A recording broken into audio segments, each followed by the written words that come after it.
Welcome back to another Fabric Tip Friday. I want to do a quick one today on the operation of the Fabric Pro irons. Like I've said in the past, if you've got your favorite iron from Walmart that works for you, everything is just heat. All you're doing is shrinking fabric. But it's come to the fact that I like these irons because you don't set a temperature on a regular iron. You set the temperature and then you have to constantly check it to see if it's right. With these, the temperature that read out here is the actual temperature of the shoe of the iron, so you know what you're getting at that point. So if you're going too fast and it starts drawing down, you can slow down or whatever. I have had probably 3, maybe 4 of these sent back to me saying that they don't work right, and only to find out that they work perfect when they're here. And I think, I'm not saying that this is true for everybody, but I think the deal is we're mechanics and we say we know how to run an iron, and when we open it, this gets thrown away. These irons operate a little different.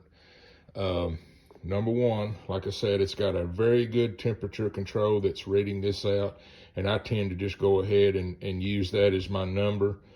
It gives you an extra instruction here about using an infrared against the bottom. Infrareds are only reading a color, and the shiny material doesn't give a true reading. You put a piece of masking tape or something down on it.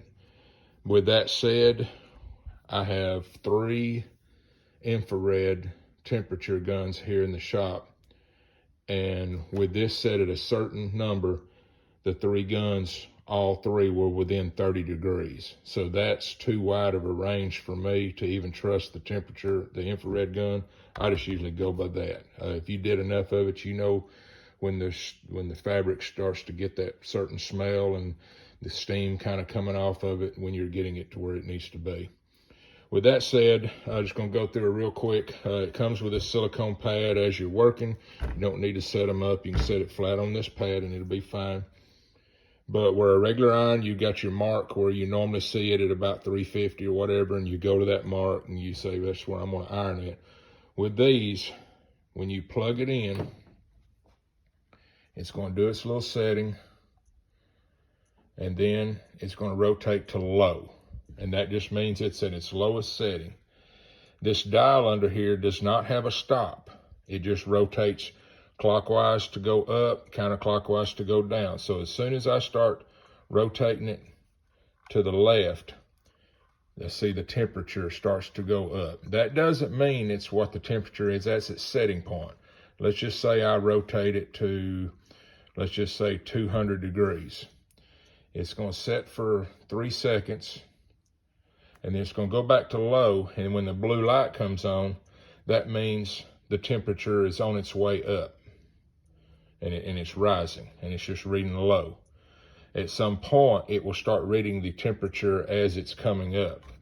So if you need to go to 350, as we can see, you're going to sit here and rotate and rotate and rotate to get that up.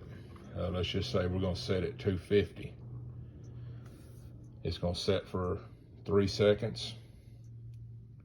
It's going to tell you that it's low. The blue light's going to come on. And as it starts to reach the set temperature, the light will start going off and on, approaching that. And once it hits the temperature that you're supposed to be at, the light will just intermittently come on and off to maintain your temperature.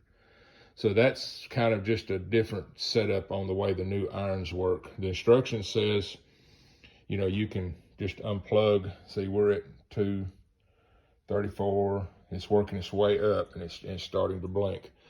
The instruction booklet says when you're done, you turn it to the left till it goes off. I've just unplugged them before, and they do fine, but that's what the instruction says to do. Just wanted to do this one to kind of cover the operation on this iron. We've had several old timers that were reluctant, and then once they used the iron, they really liked it. They like the shape of it, and they just feel like it's maybe is actually a little bit better iron for what we're doing than the old style. Like I said, it's not not to knock out, you know, the iron that you're used to using, but just giving you a little update on the operation of these. Thank you.